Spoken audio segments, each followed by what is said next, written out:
안녕하세요. 이은환입니다. 지난 시간에 이어서 출애굽 여정에 대해서 살펴보도록 하겠습니다. 지난 시간에는 출애굽 여정의 일부에서는 전통적인 출애굽 경로에 대해서 살펴보았습니다.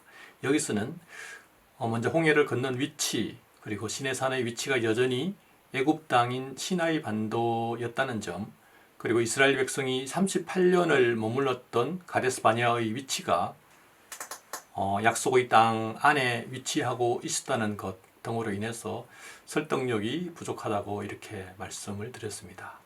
또 부수적으로 아브라함에 대한 축복과 아브라함의 자손에 대해서도 살펴보았는데, 여기서 아브라함의 종인 하갈에서 난 이스마엘의 자손과 아브라함의 후처 그두라에게서 난 자손들이 이삭의 자손보다 더 넓은 땅에서 살았다고 말씀드렸는데, 사실 땅의 크기만을 하나님의 축복의 전부로 이렇게 생각하는 것은 바람직하지 않다고 생각할 수 있습니다. 왜냐하면 인류의 구원자인 메시아가 이삭의 자손에게서 태어나는 축복을 받기 때문이지요. 또 한 가지 제가 더 말씀드린 것은 동방이 어딘가에 대해서 말씀드리면서 누가복음 2장에 목자들이 아기 예수를 아련하는 장면과 마태복음 2장에 동방 박사들이 아기 예수를 아련하는 장면에서 아기를 표현할 때 사용된 헬라어 단어가 브레포스와 파이디온으로 각각 다르게 사용했다는 것으로부터 예수님 당시의 동방 박사들의 나라는 가까운 페르시아, 지금의 이란, 이라기보다는 그보다 훨씬 더 먼 극동 지역, 즉 신라가 아닐까 하는 것을 말씀드린 바 있습니다. 또 영상을 보신 분들 중에서 한 편의 영상으로는 너무 길다, 한 번에 보기가 힘들다, 이렇게 하는 피드백들이 있어가지고 제가 한 해의 영상 분량을 가능하면 15분에서 20분 정도로 조정해 보도록 하겠습니다. 그러면 이제 출애굽 여정 2부를 시작하도록 하겠습니다. 2부에서는 애굽의 고센 지방의 람셋에서 이스라엘 백성이 도망쳐 나올 때에 과연 어느 방향으로 진행하였는가 하는 그 진행 방향에 대해서 전통적인 경로와 김성학 박사의 경로를 비교하면서 제3의 경로에 대한 가능성을 살펴보고자 합니다. 이스라엘 백성들이 애굽을 탈출해 나올 때 어느 방향으로 했는가에 대한 것은 출애굽 경로 전체를 알아가는 데 있어서 매우 중요하다고 생각이 됩니다. 그래서 그림에서와 같이 세 가지 가능한 출애굽 진행 방향을 나타내었습니다. 먼저 전통적인 경로에서는 수에즈만이 있는 홍해를 향하고 있는데 수에즈만의 왼편으로 진행하는 걸로 되어 있고, 김성학 박사는 시나이 반도를 가로질러서 저 멀리 오른편에 있는 아카바만이 있는 홍해로 진행했습니다. 그리고 제가 말씀드리는 제3의 경로는 전통적인 경로와 비슷하지만은 그 차이점이 있는데, 수에즈만이 있는 홍해로 향하지만은 수에즈만의 오른편 해안가를 향한다는 것이 이 차이점입니다. 여기서 우리가 3500년 전에 일어났었던 사건의 어떤 진행 방향을 어떻게 추정하면 좋을까요? 우리는 다행스럽게도 이 출애굽 여정의 시작에 대한 정보를 성경에서 확인해 볼 수가 있습니다. 출애굽기 13장 17절 18절에 살펴보면은 그 출애굽의 출발 방향에 대한 정보가 기록되어 있는데, 먼저 출애굽기 13장 17절에 바로가 백성을 보낸 후에 블레셋 사람의 땅의 길은 가까울지라도 하나님이 그들을 그 길로 인도하지 아니하셨으니 이는 하나님이 말씀하시기를 이 백성이 전쟁을 하게 되면 마음이 돌이켜 애굽으로 돌아갈까 하였음이라, 이렇게 되어 있습니다.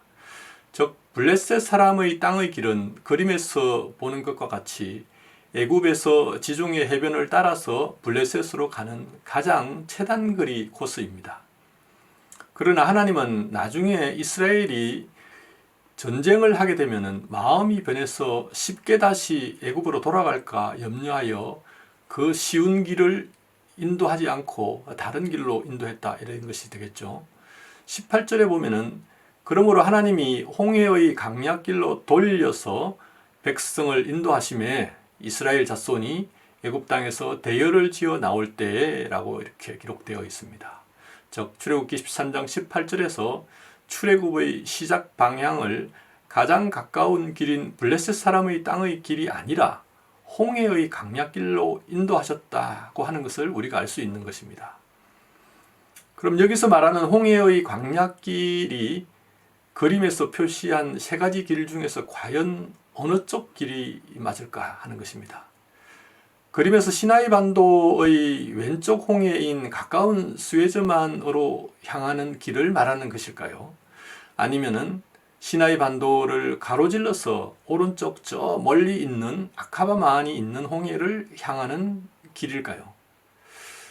우리가 만약 이것을 정확하게 찾을 수 있다면은 출애굽의 시작 시에 그 진행 방향에 대해서 좀 더 정확하게 말할 수 있을 것입니다. 그럼 지금부터 크게 이 두 가지 길 중에서 과연 어떤 길이 진짜 홍해의 강약길인가 하는 것을 확인해 보도록 하겠습니다. 상당히 어려운 문제이지만은 그런데 우리는 다행스럽게도 홍해의 강약길을 찾는 데 도움이 되는 정보를 성경에서 어느 정도 찾을 수 있습니다. 즉 성경의 기록에 따르면은 당시의 길의 이름을 부를 때에 목적지의 이름을 따서 그 길을 명명하는 경우를 종종 보게 됩니다. 성경에서 이러한 예를 찾아보겠습니다. 앞서 살펴본 출애굽기 13장 18절에서 언급한 블레셋 사람의 땅의 길, 그리고 홍해의 강약길, 이런 것이 이제 여기에 해당되는 경우가 되겠습니다. 여기서 우리의 관심사인 홍해의 강약길은 그 목적지가 홍해인 길을 말하는 것이고, 블레셋 사람의 땅의 길은 애굽에서 블레셋으로 가는 길입니다. 그래서 그 목적지는 블레셋이고 이름도 역시 블레셋 사람의 땅의 길, 이렇게 붙였습니다. 또 다른 예를 살펴보겠습니다. 신명기 1장 46절에서 신명기 2장 1절에 이어지는 구절을 살펴보면 먼저 46절에 너희가 가데스에 여러 날 머물렀나니 곧 너희가 머물렀던 날수대로니라. 이어지는 신명기 2장 1절에서는 우리가 방향을 돌려 여호와께서 내게 명령하신 대로 홍해길로 광야에 들어가서 여러 날 동안 세일산을 두루 다녔더니, 이렇게 되어 있습니다. 즉 신명기 1장 46절과 2장 1절에서 이스라엘 백성이 가데스에 여러 날 머물렀다가 가데스에서 출발하여 홍해길로 광야에 들어가서 세일산을 두루 다녔다고 하는 것입니다. 이것은 이스라엘 백성이 가데스에서 남쪽으로 홍해를 향해 이동하였는데 그때 이동한 길이 가데스에서 홍해로 향하는 홍해길이라고 목적지 이름을 붙여서 부르고 있습니다. 또 신명기 2장 8절에 우리가 세일산에 거주하는 우리 동족 에서와 자손을 떠나서 아라바를 지나며 엘랏과 에시온 게벨 곁으로 지나 행진하고 모압 강약길로 지날 때에 라고 이렇게 기록되어 있는데, 여기서 이스라엘 백성이 아카바만의 에시온 게벨을 지나서 모압으로 향하는 길을 목적지 이름인 모압을 넣어서 모압 광야길이라 이렇게 이름을 붙이고 있습니다.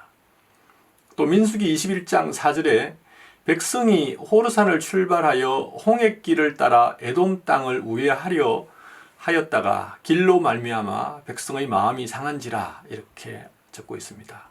이것은 호르산에서 홍해의 아카바만으로 가는 길로서 역시 목적지인 홍해를 넣어서 홍해길이다, 이렇게 이름을 붙이고 있지요. 그런데 이 길은 신명기 2장 1절에서 살펴보았던 그 홍해길과 같은 길이 되겠습니다. 이상으로 예를 들어서 살펴본 몇 가지 성경 구절에서 공통적으로 나타나는 사실은 길 이름을 부를 때에 목적지 이름을 그 길 이름으로 부른다는 그 공통점이 있는 것입니다. 오늘날에도 이와 유사한 재미있는 경우를 찾아볼 수 있는데, 러시아에 가면은 러시아의 수도인 모스크바에서 상트페테르부르크로 출발하는 기차역이 있습니다. 모스크바에서 출발하여 상트페테르부르크로 가는 열차를 타는 모스크바에 있는 역의 이름이 우리가 생각하기에 모스크바 역이 아닌 그 목적지인 상트페테르부르크 역으로 부르고 있습니다. 우리와는 사뭇 다른 방식으로 역의 이름을 붙이고 있는 것을 볼 수 있지요. 이것은 사실 성경에서 길 이름을 붙일 때 쓰는 그 목적지 이름을 넣어서 부르는 것과 상당히 유사한 점이 있다고 생각이 됩니다. 어쨌든 우리가 지금 살펴본 이런 정보만을 가지고서 홍해의 강약길이 어느 쪽인지 확인하기는 어렵습니다. 그래서 우리는 여기서 한 걸음 더 나아가서 이들 길에 대해서 조금 더 자세히 살펴보면은 무언가 정보를 찾을 수 있지 않을까 생각이 되어집니다. 그것은 길 이름으로 불려지는 목적지가 출발지에서 대체로 가까이 있는 경우에 그 목적지를 길 이름으로 불렸다는 사실입니다. 이것을 그림을 통해서 살펴보면 쉽게 이해할 수가 있습니다. 그림에서 즉 신명기 2장 1절의 홍해길은 오른쪽에 있는 화살표, 큰 화살표로 표시된 홍해길을 말하는데, 즉 가데스에서 방향을 돌려 세일을 거쳐서 홍해의 아카바만에 이르는 길로서, 즉 호르산이 있는 가데스에서 홍해 사이의 길입니다. 그래서 그 목적지인 홍해까지는 대략 100km 내외 정도 되는 가까운 거리로 이를 홍해길이라고 이렇게 부르는 것을 우리가 볼 수 있습니다. 또 신명기 2장 8절에 에시온 게벨 옆을 지나서 모압 강약길로 진행한다고 하는데, 이건 역시 에시온 게벨을 지나서 북쪽으로 그 목적지인 모압 강약까지 대략 160km 내외로 비교적 가까운 길입니다. 그래서 이때 목적지인 모압 광야를 길 이름으로 역시 부르고 있는 것입니다.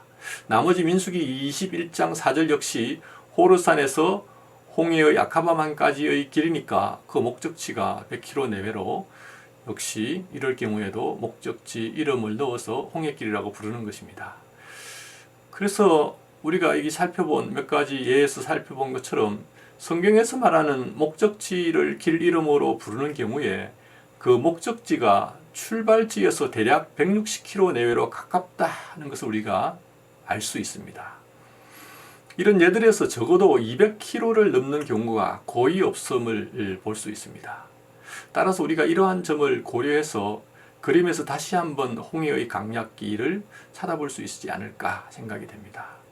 먼저 김승학 박사가 주장하는 시나이 반도를 가로질러서 홍해 바닷가에 이르는 길은 대략 잡아도 400km에 달하는 아주 먼 길이므로 이를 홍해 강약길이라고 부르기에는 우리가 살펴본 예에 비추어 볼 때에 상당히 무리가 따른다, 이렇게 말씀드릴 수 있겠습니다.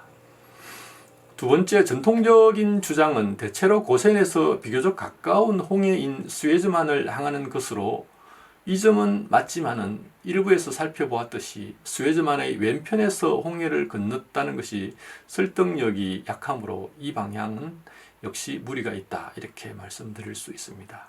그래서 이를 근거로 최종적으로 출애굽기 13장 18절에 출애굽의 출발 방향인 홍해의 광약길을 따라갔다고 하는 것은 붉은색 화살표로 표시한 제3의 길이라고 이렇게 결론을 내릴 수 있을 것 같습니다. 즉 출애굽의 출발지인 고센의 라암셋에서 붉은색 화살표를 따라서, 즉 홍해의 강약길을 따라서 가까운 수에즈만이 있는 홍해를 향해서 이스라엘 백성들이 출애굽을 하였다, 이렇게 정리하면 될 것 같습니다. 이를 간략하게 표를 만들어서 보여드리고 있습니다. 이스라엘은 홍해의 강약길을 따라서 라암셋을 출발하여 홍해를 건너기까지의 여정을 민수기와 출애굽기에서 우리가 상세하게 확인할 수 있습니다. 이스라엘 백성이 첫째 달 15째 날에 라암셋을 출발하여 숲곳에 이르고, 또 광야 끝인 에담에 장막을 치고 돌이켜 비하이롯앞에서 장막을 친 후에 이곳에서 홍해를 건너가게 됩니다. 이제 우리는 출애굽의 진행 방향에 대해서 나름대로 그 방향을 규명을 하였습니다.